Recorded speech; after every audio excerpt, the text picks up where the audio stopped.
Salam əziz izləyicilər, yenə bir məsələ tərtib eləmişəm. Belə bir sadə dövrə qurmuşam mənzilə aid.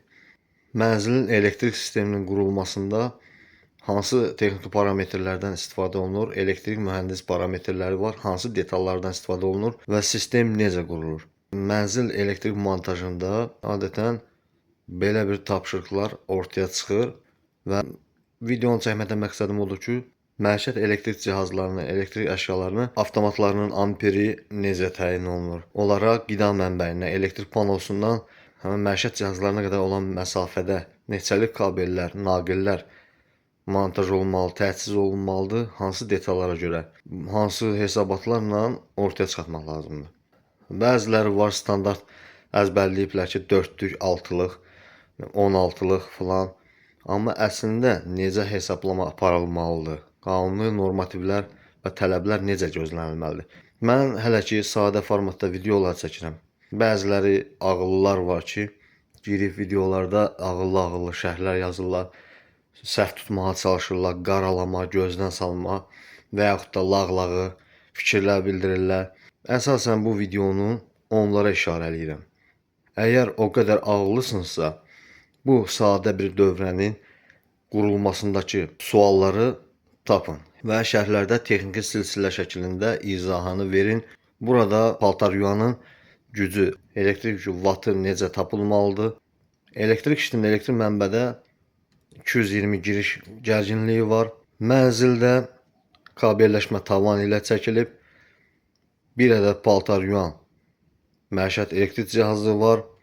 Elektrik panosundan şitdən, gərginlik mənbəyindən paltar yuyana qədər olan məsafə, uzunluq 12 metrdir. Yəni kabelin uzunluğu 12 metrdir.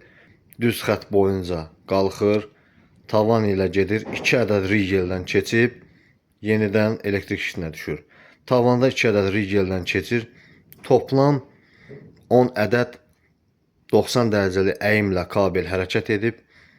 Rigellərdən birində paltar yuyana yaxın olan rigeldə 4 ədəd döngədə 90 dərəcəli əyimdə yaranan müqavimət 9 ohmdur. Sual verirəm ki, ikinci rigeldə, yəni şitin yaxınlığında olan rigeldəki 4 ədəd əyim olan yerdə kabeldə müqavimət neçə ohm olacaq? Şitdə isə hələlik 6 amperlik avtomat qoyulub. Paltar yuyan işə düşdükdən 10 dəqiqə sonra işləyərək, yəni 10 dəqiqə işlədikdən sonra avtomat atır.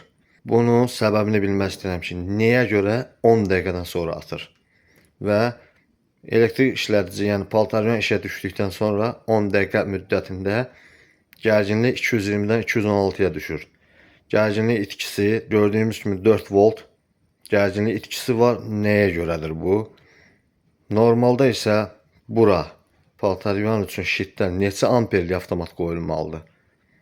Kabelin xəttin uzunluğu qeyd edeyim ki 12 metrdir. 10 ədəd 90 dərəcəli əyim var. Bunun ikisi rigellərdən keçir, yəni 8 ədəd.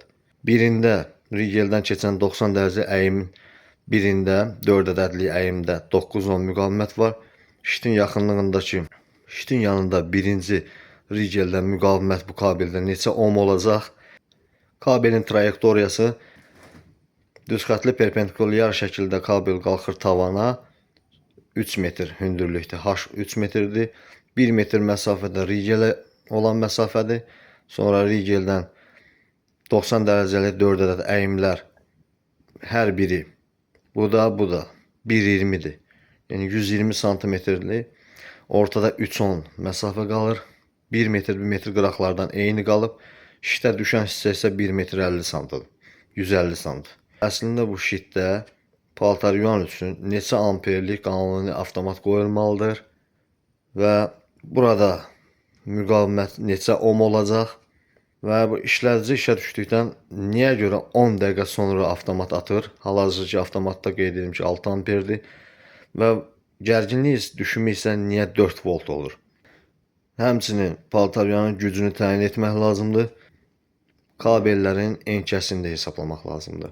12 metr uzunluqda olan bu trayektoriya ilə, əyri xətlərlə hərəkət edən kabelin naqillərinin enkəsi, yəni potensial neytral torpaqlama, faza 0, zemliya, hər birinin qalınlıqları neçə millimetr kvadrat olacaq? Paltar yuyanın gücü Birinci rigeldə shitin yanındakı rigeldəki müqavimət.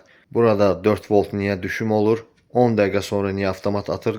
Mövcud avtomat 6 amperdir. Əslində isə neçə amperlik avtomat qoyulmalı. Bu sadə bir dövrə, sadə bir məsələdir, özüm qurmuşam. Uzun illərin təcrübəsi və nəzəri biliklərə ehtiva edir. Çünki belə məqamlar iş əsnasında çox ortaya çıxır. Hesablamalar necə aparılmalıdır?